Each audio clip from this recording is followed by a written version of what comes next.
Om Ajnanatimirandasya Jnananjana Shalakaya Chakshurunmilitam Dhena Tasmai Shri Gurave Namah. Welcome to ISKCON of Silicon Valley. And before we begin, I offer my respectful obeisances to my spiritual master, His Divine Grace, A.C. Bhaktivedanta Swami Prabhupada, and to all of you, because you are Vaishnavas and therefore the most worshipable in all the three worlds. Hare Krishna. Thank you.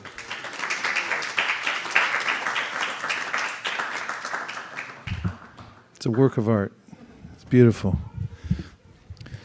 And today, I suggest that we look a little bit at the Bhagavad Gita and take some direct instruction from the Supreme Personality of Godhead, Krsna.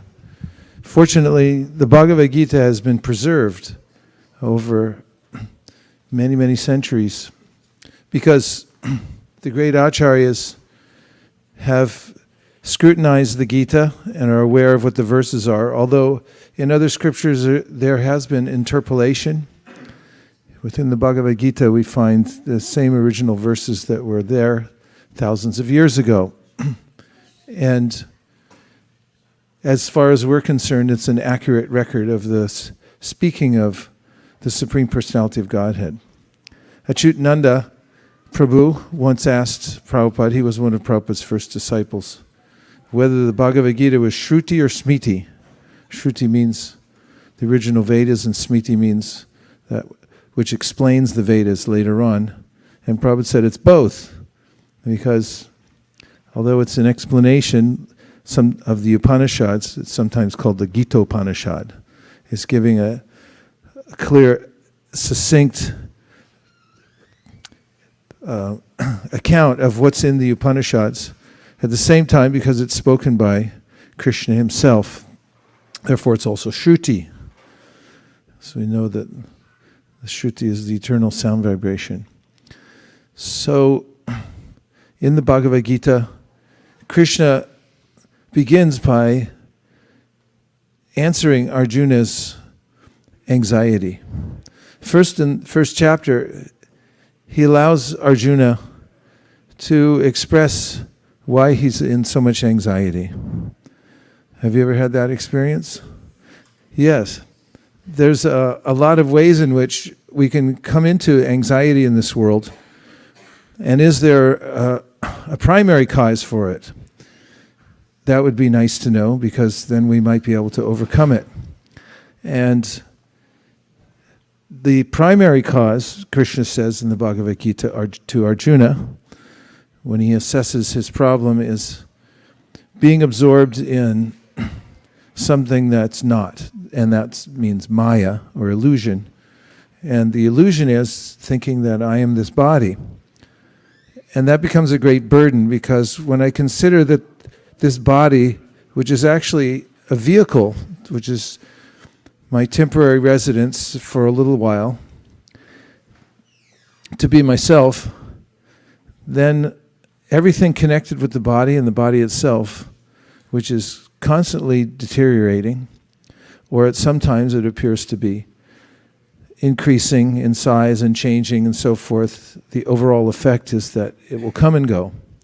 So Krishna says that the anxiety is caused by identification with the body, and therefore he begins to tell Arjuna in the second chapter of the Bhagavad Gita that this is the cause of your distress, is misidentifying yourself with the body. And he goes on to describe what is the nature of the Atma, or the self, and that is that it's an eternal particle of consciousness that's individual.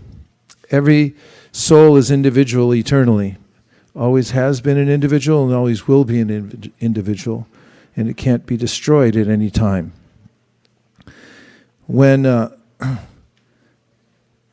a conscious soul I misidentify myself with the body, the Srimad Bhagavatam says, Bhayam dvitiya binibeshata syad ishadapetasya viparyayo smritihi.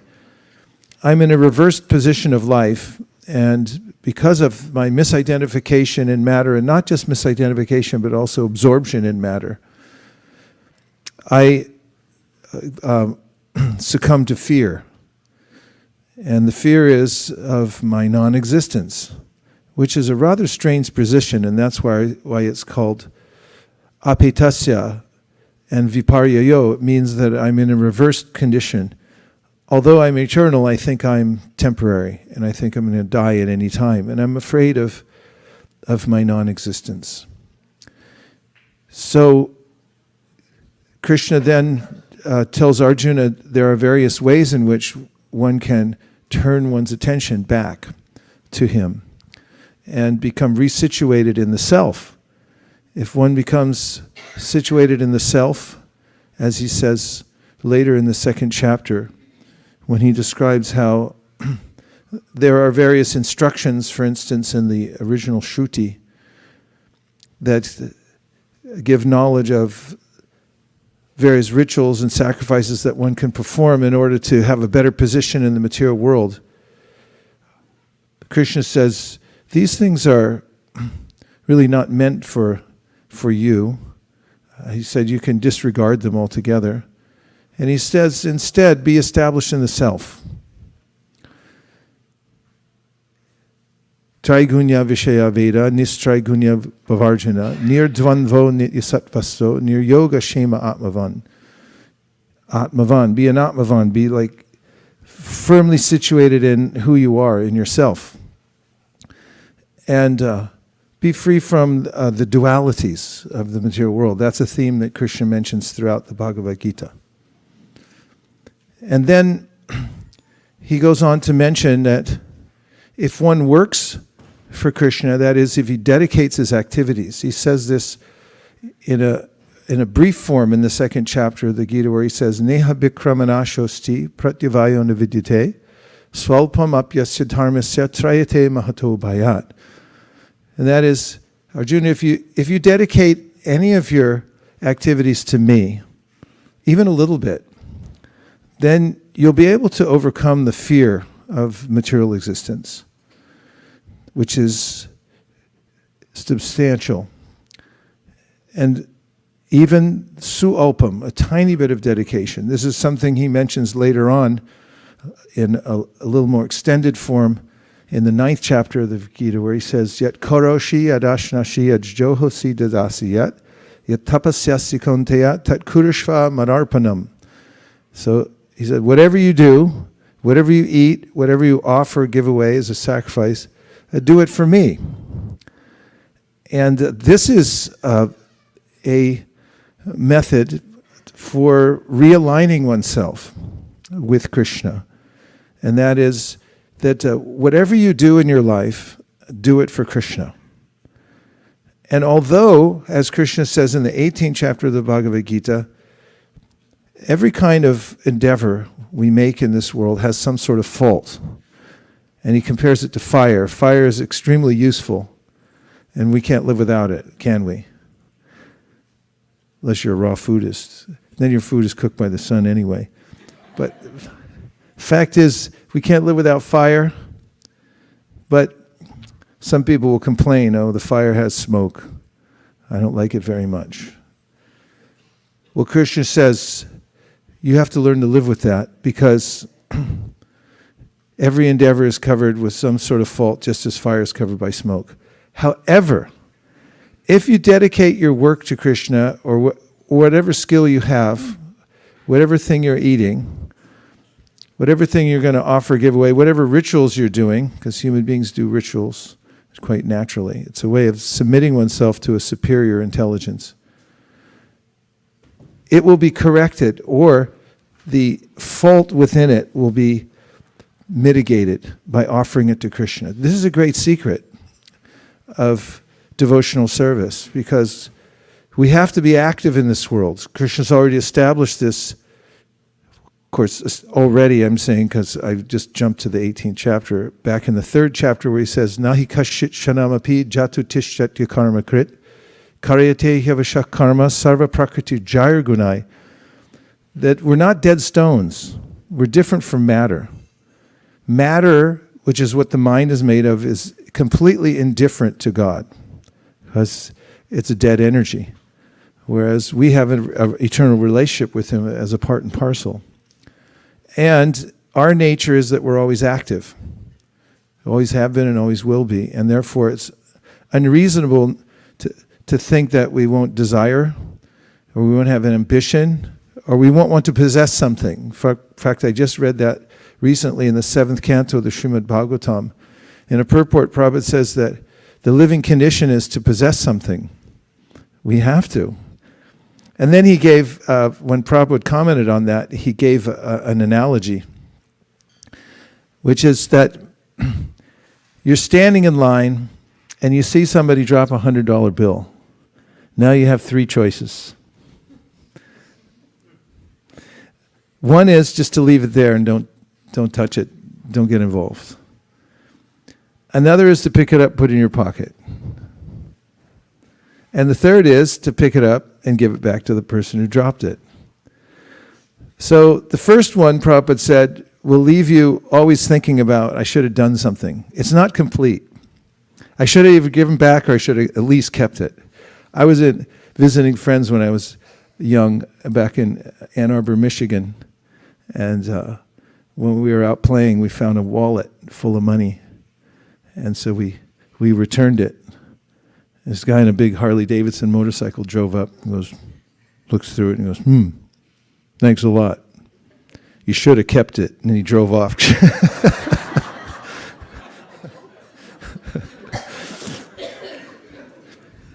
So there's always that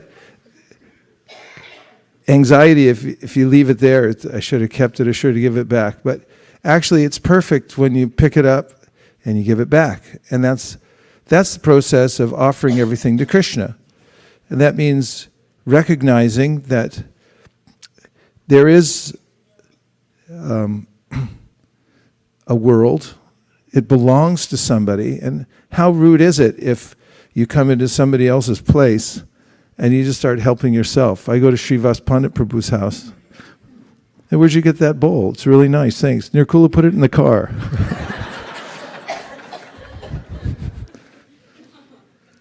It would be shockingly rude. And so the only response that's reasonable to recognizing that this world doesn't belong to me, it belongs to Isha, the Supreme Controller, is to give it back to him. And this is such a natural and simple procedure.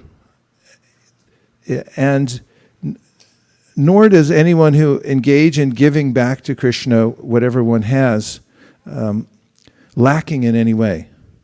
Because Krishna says in the Bhagavad Gita, in many ways, but here's one of them, that when you dedicate yourself to him, body, mind, and words, then you'll never lack for anything. How does that sound? Nice? Yes? Ananya shintayanto mam yejana paripasate tesham nityabdiyuktanam yogakshemam mahamyaham. He says that anyone who becomes fully absorbed in this feeling of giving to Krishna, who he's saying somebody absorbs their mind in me exclusively. Ananyash chintayanto mam. Chinta means the consciousness, our conscious awareness, which is what we are. And ananya means without any other thought, any other consideration. I focus my consciousness on Krishna. So he said, then for such a person, ananyas chintayanto mam yejana paripasate tesham nityabdyuktanam yogakshemam mahamyaham. To that person that's so dedicated, I carry personally what he or she lacks and carries what such a person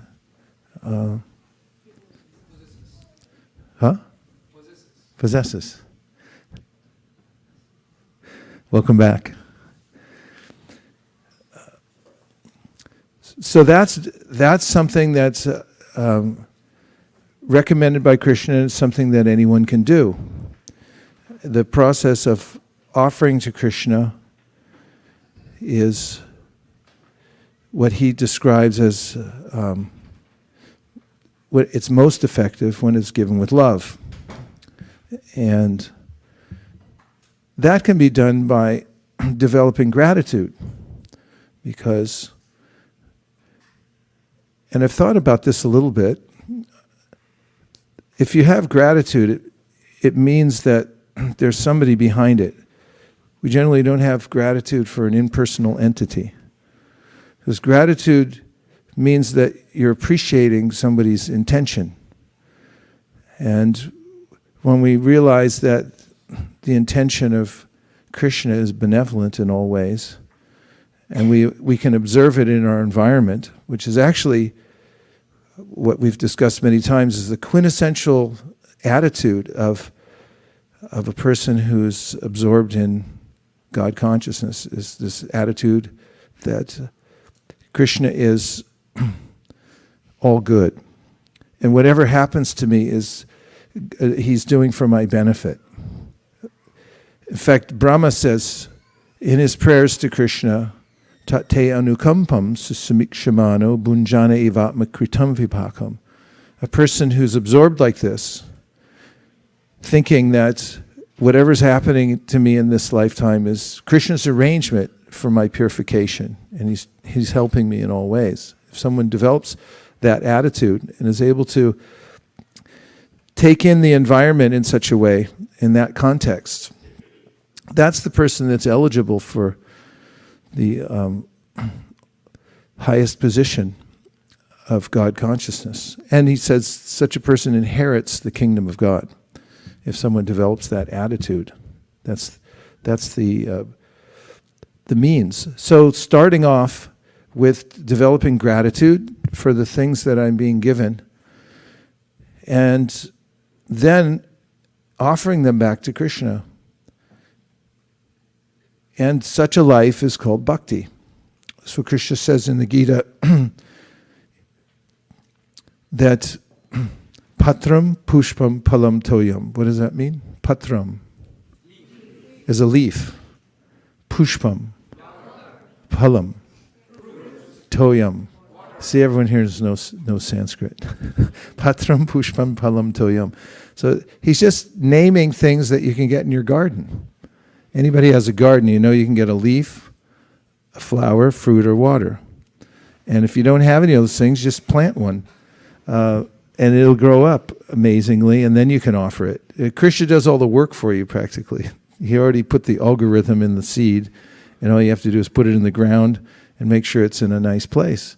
And then it'll grow. So he says, patram pushpam palam toyam. Things that you can get anywhere that he's already providing through the agency of nature. If you just have a little gratitude and you take those things and you offer them to Krishna, thinking, even a semblance of what he says, bhakti, like gratitude or appreciation, is like, thank you for this. And you offer it back. Just that millisecond of appreciation for the gifts that you've been given is a communion. It creates a communion with Krishna, with God. And that's altogether possible for human beings to do. First of all, the Vedas say a human has the capacity, amazingly, to conceive of a supreme, that there is a supreme source to everything, and to consider that. And also, we have the capacity to develop gratitude towards that original supreme and then offer everything back. So finally, in the Gita, Krishna says, well, not finally for the paragraph that I'm speaking right now, before we take reflections, is Krishna says in the Gita, sarvasya chaham hridi sannivishto. And that is that I'm within your heart. Now think how profound that is. That Krishna is actually right next to you in your heart. And he says that he's providing the intelligence, knowledge, forgetfulness. And he's also very much aware of our psychic movements or our desires, or I would say intentions. He's very much aware, finely tuned in to the intentions that we develop. And according to that, he gives us a certain kind of instruction or direction in our life. So another of the practices of bhakti is to refine one's intentions, to notice what one's intentions are, and to refine them towards offering what one has towards Krishna. And even if one isn't perfect in one's scheduled offerings to Krishna, or the way one's arranged one's life, because it does take a little work to do that. And it may take some decades to create the momentum and the kind of habit patterns in one's life of offering things to Krishna naturally. If one can at least develop the intention within one's heart to offer to Krishna, through hearing Bhagavad Gita and through association with devotees. One of the ways that one develops this good intention is by noticing that devotees are happy. And this is something that is mentioned in the 7th canto of the Srimad Bhagavatam. There's a series of verses in the last chapter of the 7th canto of Srimad Bhagavatam in which, who's speaking there? Is it Narada? Narada is saying that he's mentioning different ways you can overcome various difficulties in the material world. One of them he mentions is the difficulty of possessing wealth. He says you can overcome the attachment to possessing wealth by remembering what a trouble it is to maintain it. Because you'll notice sometimes renunciates like brahmacharis, it's just like, it's not that they can't develop wealth, they could like anybody else, but they just it's too much trouble. I'll just take what anybody gives me. And actually it's a more peaceful existence. You might notice that somebody who hasn't set a course for themselves, and this isn't anything again, this isn't being a Luddite, or you can look it up, Luddite, or it isn't about being a Luddite and rejecting technology or something like that, or even possessions in the material world, because some of the best devotees mentioned in the Srimad Bhagavatam were kings and billionaires and so forth. But it is to notice that even without anything, except for one's intentions towards Krishna as the Supreme Personality of Godhead, and offering what little one has to him, then one can be satisfied and happy. And that especially comes to bear when I feel frustration in the material world. Even though everything should be going right, Prabhupada mentioned it. He said he went to an astrologer. The astrologer looked at his chart and said, "You should be as rich as Birla." But then he wasn't. When these incongruities happen in one's life, when you see that it's like it should work, but it just doesn't, there's a sense of frustration that one can develop. And what is the refuge for that? Just notice that if you follow the kind of mood and instructions that Krishna gives in the Bhagavad Gita, then you can actually be peaceful and happy without having anything. That's the wealthiest type of person, is the person who doesn't need to have anything and isn't dependent on the ordinary course of activities. He or she can go along with anything as long as he or she has service. Narayanak parak sarve nakutaschana bhipyati swarga pavarga narakeshu apitulyarta darshina. This is from the 6th canto of Srimad Bhagavatam in the context of Chitraketu being cursed by Parvati, who said, "Y'all can go to hell." And he said, "I don't care. Hell's just as good as heaven for me, because I'm not so concerned with my external environment, Motel 6 or the Four Seasons, either one. Not that that's Motel 6 is hell, but it doesn't matter the surroundings, because the person the intention is fixed in the right way. And Krishna says this intention is so powerful that even the person has anomalies in one's practice of devotional service. He says, "Api chet," Even though apichet sudaracharo means that even if the person externally really has a tendency towards the material world, it keeps dipping back into it accidentally because of past bad habit patterns. Apichet sudaracharo bhajate mam ananya bhak. If such a person's intention is fixed in the right way, Krishna notices it and he says, you have to consider that such a person is properly situated, and therefore either you consider yourself or another engaged in that way is to be considered a sadhu or a saintly person. The externals are not considered so much. So a few points are that one is that there are distresses in this world and we shouldn't ignore them. In fact, the first chapter of the Bhagavad Gita is really alternatively titled the Yoga of Distress. And so we can embrace distress and we can enter deeply within it and come out on the side of liberation if we embrace it properly channel that energy. And how is that channeled properly? It comes up in the second chapter again of the Bhagavad Gita when Krishna says to Arjuna, what can I do for you now, since you're in so much distress? And Arjuna volunteers, and he says, I need help. Doesn't he say that? Karpanya dosho bahata subhava prachami tvam dharma samuna chetaha. I don't know what to do anymore. I give up. That's a really helpful attitude. Rather than I got everything figured out and I'll do it on my own. If one submits oneself to the proper authority, who's Krishna, and says, I give up, I surrender my whims to your instruction because I'm distressed and I don't know what to do. It's okay to admit, I don't know what's going to happen next and I don't know what to do and how to act properly. Then one becomes open to the instructions of Krishna. So that was one lesson, right?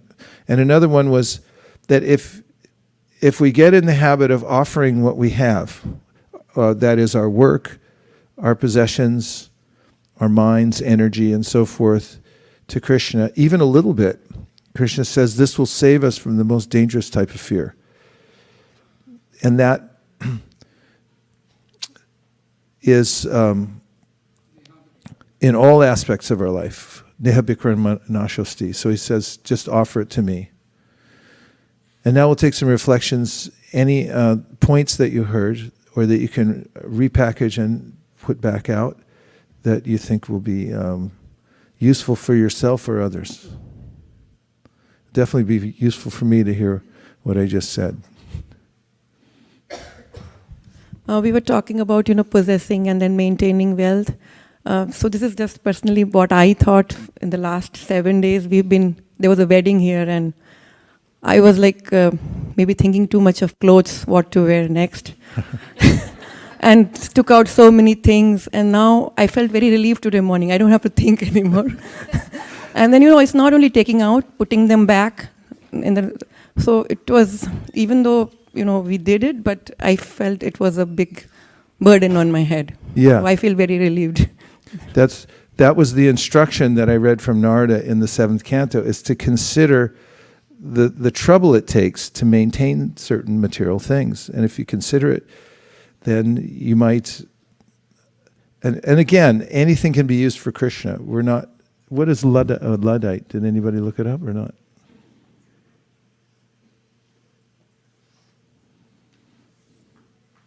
Just a good word. It'll boost up your SATs. Not that anybody over there needs it, but go ahead. A Luddite is a person opposed to new technology or ways of working. And where does it come from, pray tell? It comes from English in the early 19th century, perhaps named after Ned Ludd, a participant in the destruction of machinery. Yeah, Ned Ludd went around breaking the newest technologies because he didn't like to see advanced technology coming up. And those were simple things back then. Thank you. Luddite. Not that we're Luddites, but we do have to recognize our interactions with the material world and see what the effects are on us. So that's what Narada advises us to do.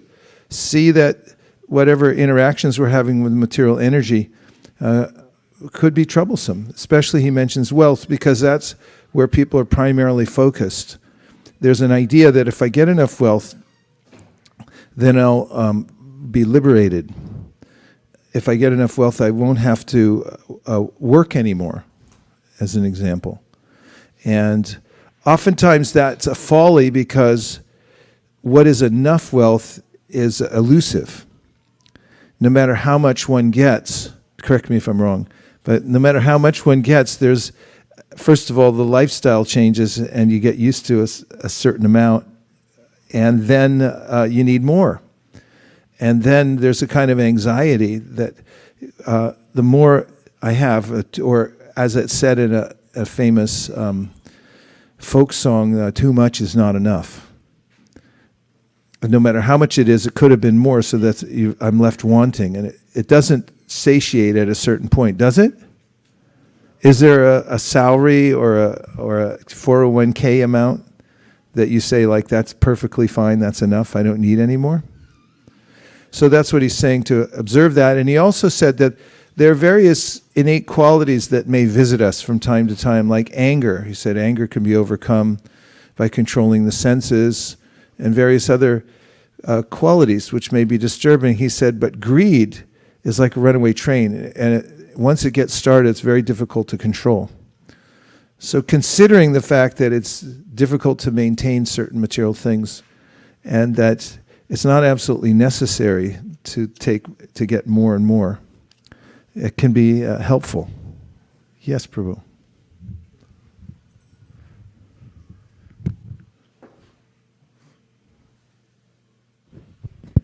Hare Krishna Maharaj, thank you for the nice class. So, continuing on this humble question, drawing line as far as material possession is concerned is important, and sometimes, I can speak for myself, I see that devotees are much more senior.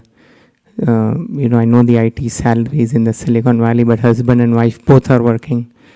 And, whenever we have to make a decision, I'm just talking about, I look at them and then say, okay, where to draw the line. So how do we look at it? Because action speaks louder than words.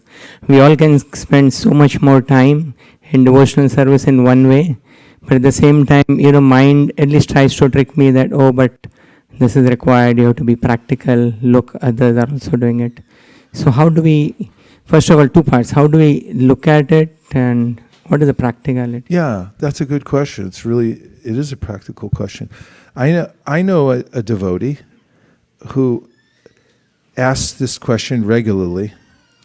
He says, okay, I'm working and I'm making a lot of money, but I'm giving a lot of it to spread Krishna consciousness. So he says, should I keep working and keep giving money? Or should I not work and have a more simple life and just do more sadhana? And I mean, the answer is both are okay.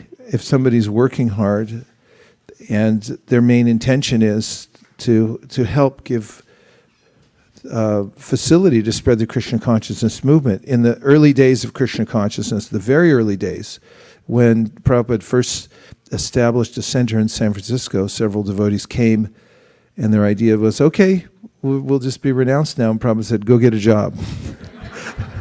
we need money to maintain this place. So they were surprised, like, how does that work? So they went out and they got, like Jayananda was driving a cab. So was Kesha Bharti. They were friends and they both used to drive cabs, and they would, of course, distribute books while they were driving cabs. And then they give the most of the income to support the temple and so forth. So that's definitely an option.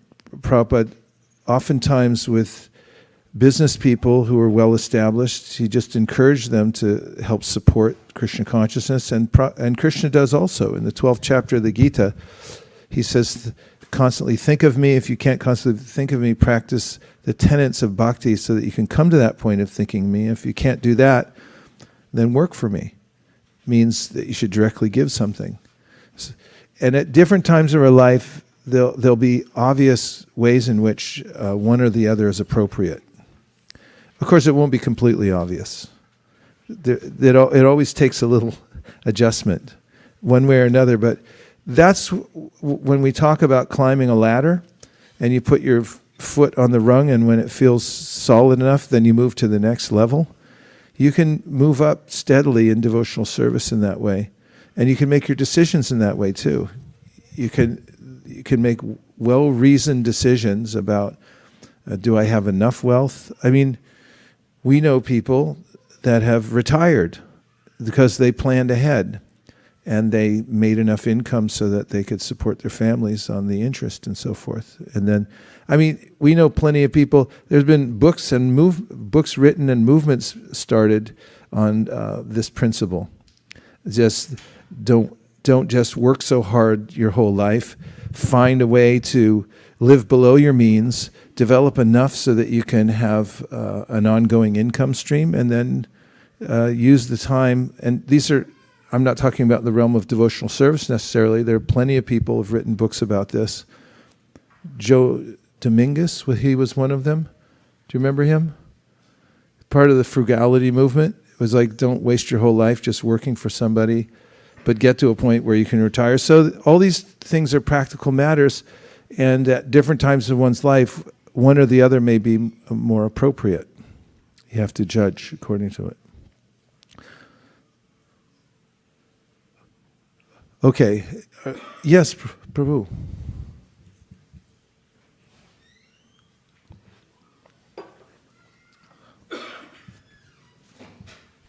Ned Love. Guru Maharaj, I have a question. Yes. We know that Krishna is omnipresent, as it's mentioned multiple places in Bhagavad Gita. When you mentioned about 15th chapter, the 15th verse about Sarvasya Chaham, that he's seated in our heart. What is the significance of that statement? Because what does it actually mean to us, and how we can internalize that so we could feel that thing different from that statement when Krishna is omnipresent, he's everywhere, nothing exists without him. Well, one way Prabhupada mentions that you can notice it is to be aware of your intelligence and see where it's coming from. Oftentimes I take my intelligence for granted. Not me, because I don't have much to take for granted, but you might notice that there's intelligence coming to you as if from a parent. This is how Prabhupada describes it.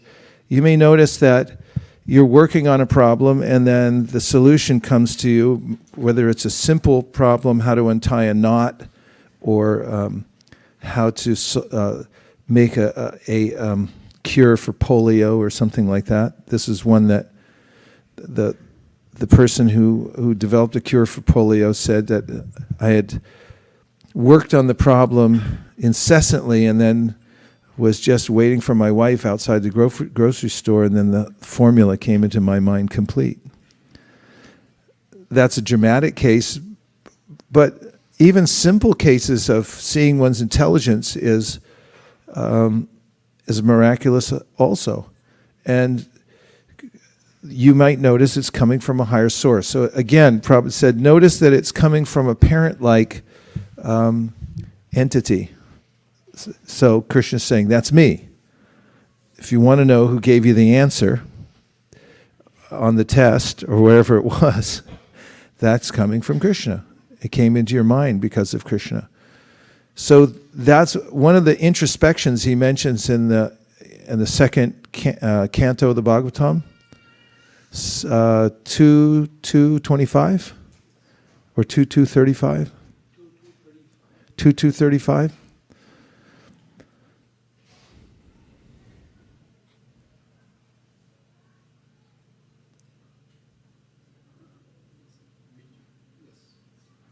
Yeah, that's it. If you scroll down to the second to last paragraph, I'll show you an example of what I'm talking about. Yeah. A little bit higher. There you go. Therefore, we can say that our material senses of perception and action are moving because we are identifying the self with the material body, and that the superior principle of super self is guiding and supplying us according to our desire.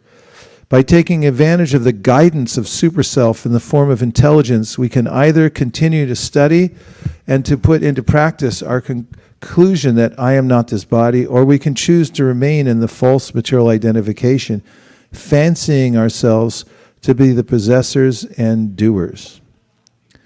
Our freedom consists in orienting our desire either towards the ignorant material misconception or the true spiritual conception. We can easily attain to the true spiritual conception by recognizing the super self, Paramatma, to be our friend and guide, and by dovetailing our intelligence with the superior intelligence of Paramatma. The super self and the individual self are both spirit, and therefore the super self and the individual self are both qualitatively one and distinct from matter. But the super self and the individual self cannot be on an equal level because the super self gives direction or supplies intelligence, and the individual self follows the direction, and thus actions are performed properly. The individual is completely dependent on the direction of the super self because in every step, the individual self follows the direction of the super self in the matter of seeing, hearing, thinking, feeling, willing, etc. So Prabhupada even extends it there. All the ways in which we're able to function in the world are coming from a superior source. If we often don't notice them until they're taken back. If some of your senses are restricted, due to some disease or an ailment or something like that, then you might notice, hey, where'd it go? It's usually just expect that it's right there. Then you can notice that it's a gift. So that's one of the ways to meditate on the super self, is to be very aware of the intelligence that you're getting that's being provided to you from that super self. Yes, Srivas Prabhu.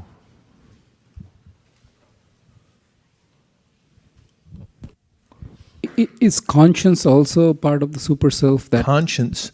You mean don't feeling? do it? I mean, you get that inner voice. Should we also include that as a part of the super self, or? Yes, and in fact, as I was noting down earlier, that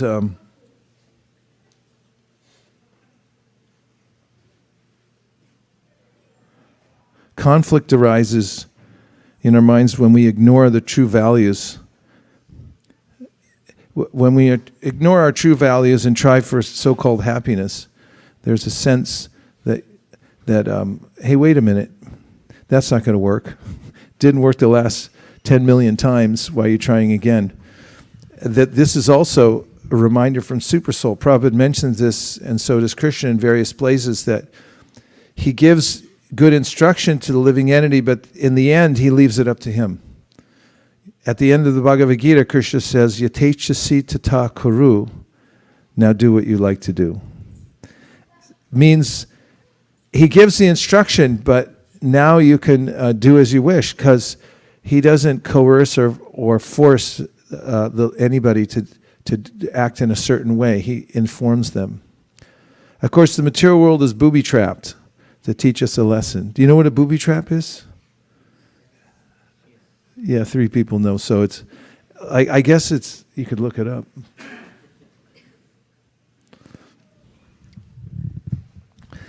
If you touch the wrong thing, like a noose comes out, grabs you, ties it, trips a wire, you're walking in the wrong place.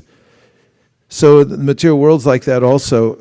It's wired in such a way, if you touch the wrong thing, it blows up in your face.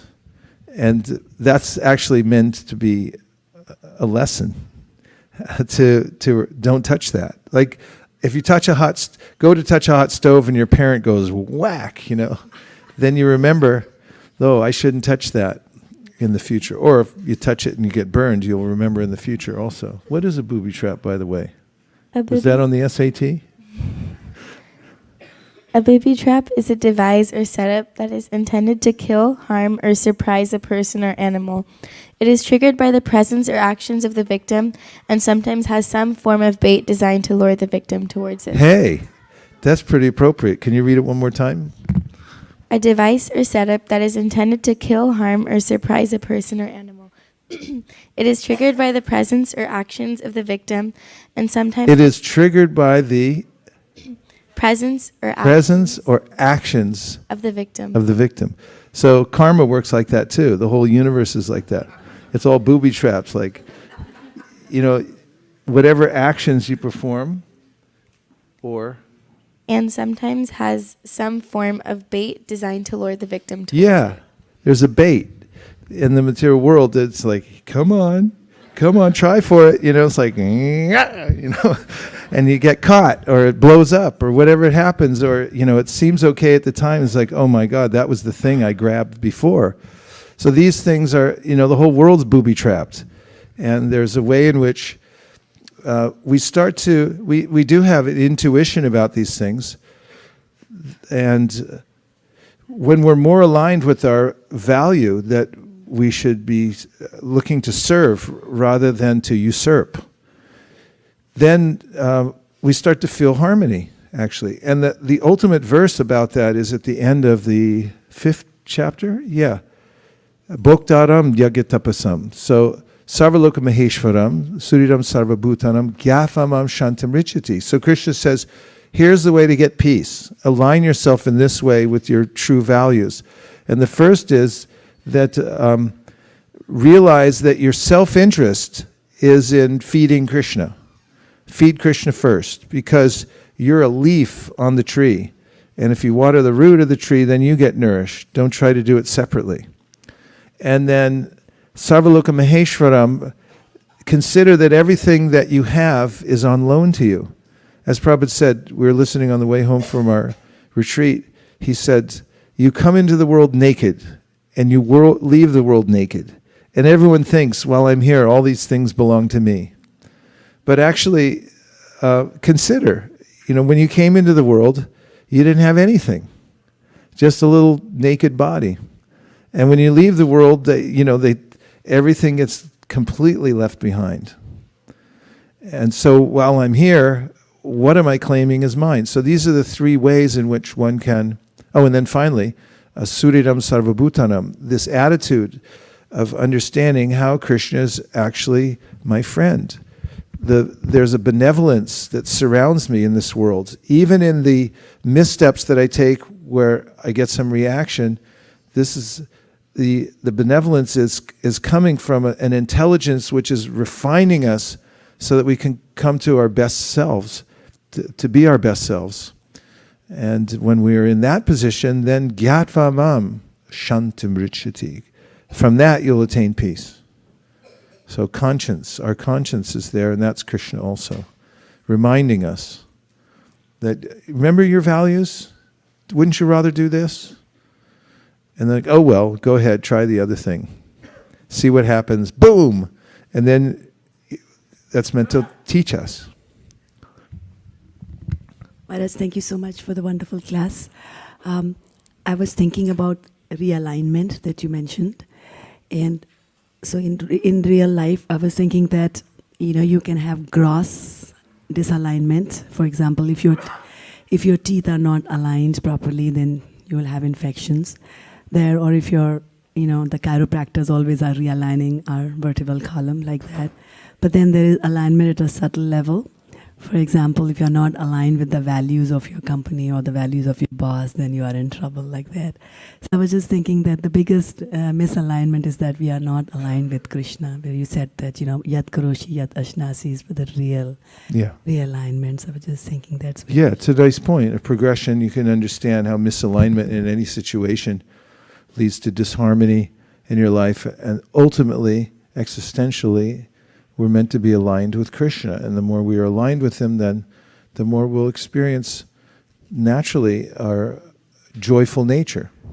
It's joyful to be a servant and to not claim ownership over anything. It's really a trouble to hold on to so many things and try to manage and control them. was also about your comment about Motel 6. Yeah. I was saying it can become a heaven if you place a Bhagavad Gita there. And Motel 6 becomes a heaven if you put a Bhagavad Gita there. Little advertisement for you, Mayapur. He doesn't mind. Motel Gita. Motel 6? Has more Bhagavad Gitas than Per capita than any other. So I've made an aparad against Motel 6. Okay, I'm going to read you one verse that I intended to read earlier on from the Bhagavad Gita. And this is related to this point that it's worth it trying to control the senses in devotional service because there's a reward. And it's important to remember because we're motivated by rewards and punishments in our life. And when we understand that the greatest reward comes from controlling our senses in devotional service for the purpose of serving Krishna, and that reward is absorption in Krishna. And that's where the ultimate alignment is. Okay, so this verse is from the 6th chapter of the Gita, 7th verse. And Krishna says, Jitatmana prashantasya Paramatma samahita shitoshna sukatukeshu tatamana pamanayo. For one who has conquered the mind, the super soul is already reached, for he has attained tranquility. To such a man, happiness and distress, heat and cold, honor and dishonor are all the same.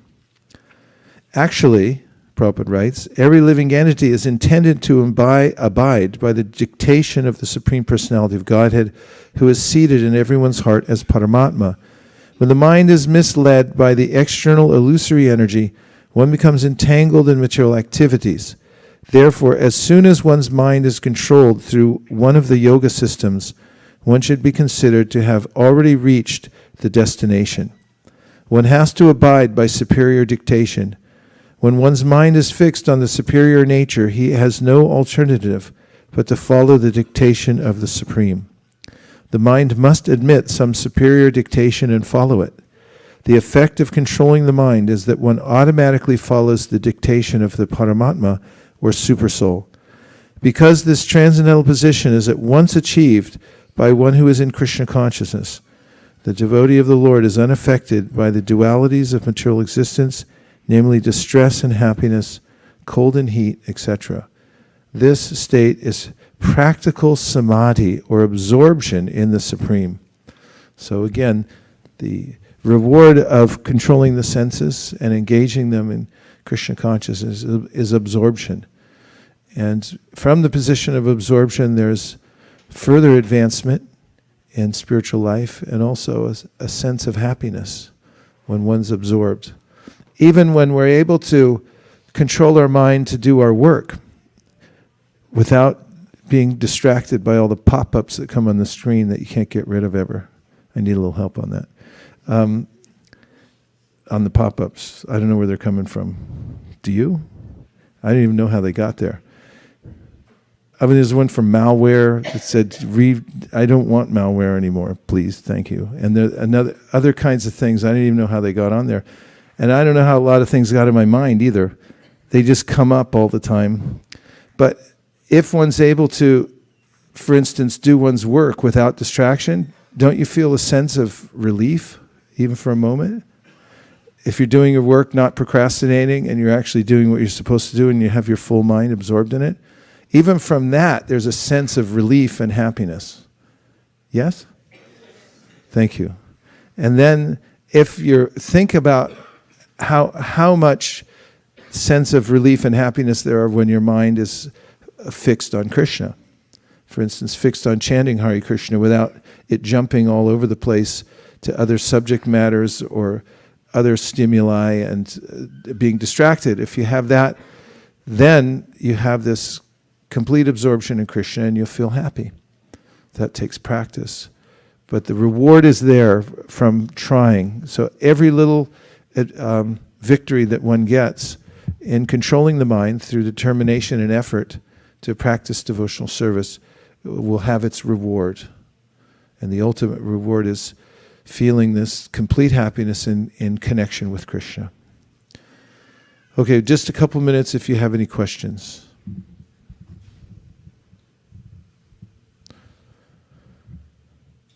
Okay, a question from Ramanan Sakat, which is always a challenge, so. Regarding what we have read, a devotee is unaffected, or a yogi is unaffected by the dualities of the material world, and one of them is mentioned is heat and cold. Is it literally referring to heat and cold, or it is more of... Yes, definitely related heat and cold, and the evidence is that Prabhupada talks about it all the time as, I think it's the topmost duality that he mentions. And even Krishna, when he says, Matra sparsha stukonteya shitoshna sukadukata, right? Heat and cold. So then, the way Prabhupada mentions it is, for the devotee's concerned with doing his or her service for Krishna, because that person has achieved absorption, and that's the nectar of life. And he or she is not dissuaded by the heat or cold. So he gives an example. In the cold wintertime, the devotee doesn't hesitate to take a bath, because that's a duty, to take bath early in the morning and before you go on the altar and do all kinds of other things. But if in the summer, of course, we're talking about either like in a place they don't have hot water, which used to be a lot of ISKCON temples, because so conveniently the temple president took out, especially in the brahmacharya ashram, we didn't have hot water. There was just no handle on there. Navina, did you have that in Europe? Did they give you hot water or no? Yeah, except Russia. Well, I know Cleveland, Ohio didn't have it. I think it's really cold there. We go in and just have cold water. But the devotees in Vrindavan, you'll notice in the early morning, will be there in November. It's starting to get really cold in Vrindavan. And you'll see sadhus all over the place coming out of their little hut, and they'll take a bath. Do, do, do, do. Not exactly do. It's more like, rah, Hare Krishna. It's a little bracing, but they still do their duty. And in the summertime when it's hot, it's not so pleasant to go in the kitchen. But still, the devotee doesn't mind. It's not affected by duality, because out of love for Krishna, sense of, I'm serving Krishna, I'm absorbed, this is my life. Like Bhubaneswar Prabhu, he lives in Vrindavan. He's been there almost 30 years now. He's a brahmachari, and he always cooks the Raj Bhog. He's in his 70s, and he just goes in and does his duty, whether it's cold or hot, or it doesn't matter, because his duty is there. So, yeah, heat and cold, definitely. Oh, yes, Kanka.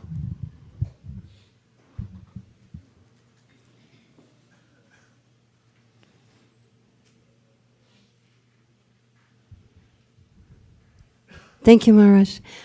Also, heat and cold can remind us of Krishna, because when we start freaking out that it's cold or freaking out that it's too hot, we can think, okay, I need to learn how to be tolerant, and this is all coming from Krishna to teach me how to be more tolerant and of the heat and cold. But what I wanted to tell you is that I was in LA when Prabhupada was explaining to us how the astrologer said that he should have been as rich as Birla. He said, but fortunately Krishna intervened and took away all his wealth. And he knew that from then on that he would have to follow Bhaktisiddhanta's order to come to America and teach Krishna consciousness. And that's the attitude we talked about before, tate anukampam susamikshamano, that whatever happens, I take it as Krishna's arrangement and see what does he have planned for me. And he also indicated it may not be easy at first. Yes, Prabhu.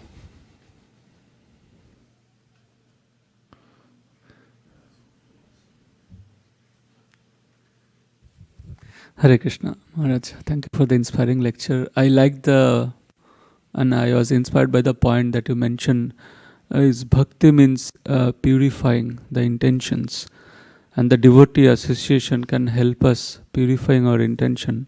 So my question is, what should be our attitude towards the devotee association so that we can take maximum advantage of the devotee association and we can purify our intention?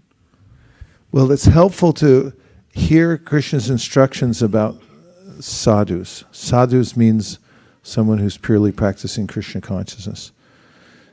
And throughout the Shastra, especially Bhagavad Gita, Srimad Bhagavatam, and elsewhere, Krishna himself mentions how important devotees are and how important devotee association is.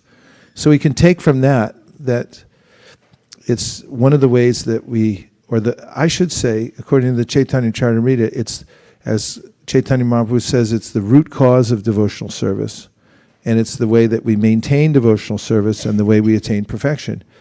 And other verses, Sadhu Sangha, Sarva Shastra Koi, Lava Matra Sadhu Sangha, Sarva Siddhi Hoy.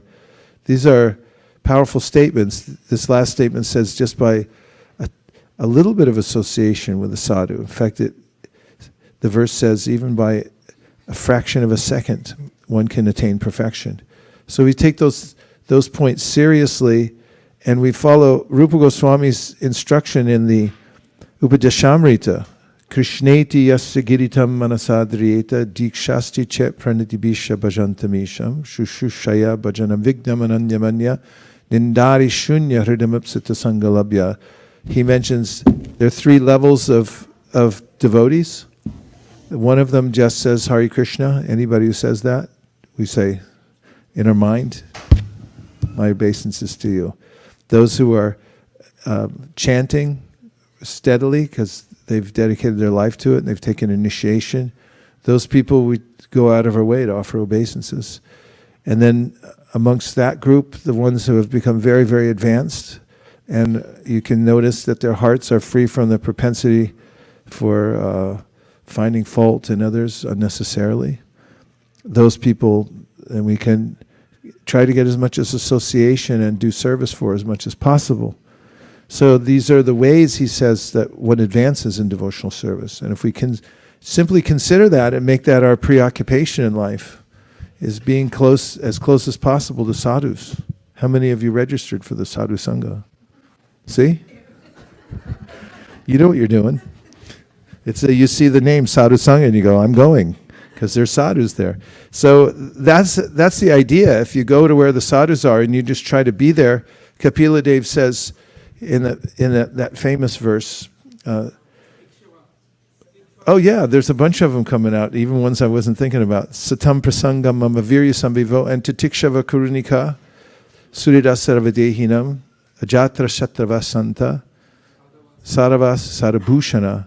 There are many, many verses about sadhus. And so we should cultivate those and make that the main practice in our life. Actually, we're practicing Vaishnavism, right? That means to worship Vaishnavas. Find out where the Vaishnavas are and do service, because it's actually more important to worship Vaishnavas than to worship Krishna. Aradhananam sarvesham Vishnu aradhanam param tasmat paratanam devi tariyanam samarchara.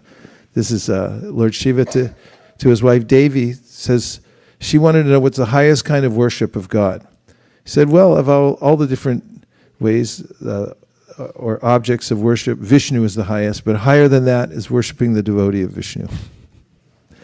And then the Chaitanya Bhagavata is said by the author, Vrindavan Thakur, said, if you worship Lord Narayan, then you may or you may not go back to Godhead.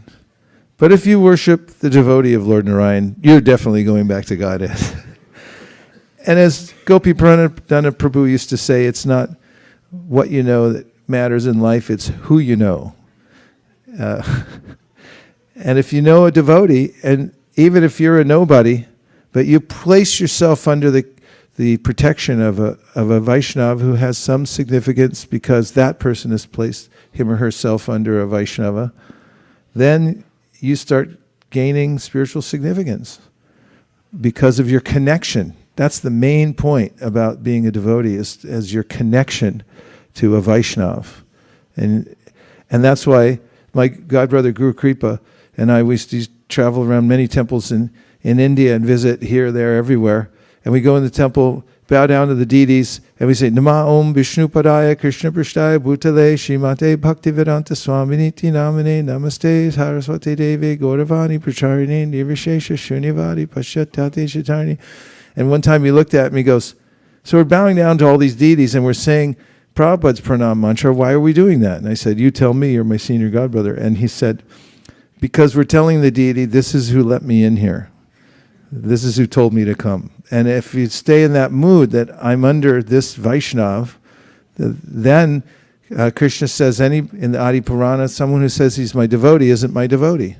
But someone who says he's the devotee of my devotee, that's my devotee. And then Prabhupada really gets into it. He said, if you're the servant, servant, servant, servant, 1,000,000 times removed, he said, then you're really liberated. So this is all there in the Bhagavatam, in the Chaitanya Charitamrita, and it's a culture. So in any community, in any family, in anyone's life, one can develop this culture of worshiping Vaishnavas. In fact, Kalidas, he had a goal for his New Year's resolution. He wrote down, I'm going to take the remnants of every Vaishnav in Bengal. And he went out of his way everywhere, even by tricks, he would take the remnants of the food. And Chaitanya Mahaprabhu was so pleased with him that he allowed him to take the water that washed his feet in front of the Jagannath temple, nobody else. So there's a lot of instruction and culture about that. Nachariyar Marman, Nachariyar Marman, Nachariyar Marman, Nachariyar Marman, hey, Nachariyar Marman, Nachariyar Marman, Nachariyar Marman, Nachariyar Marman.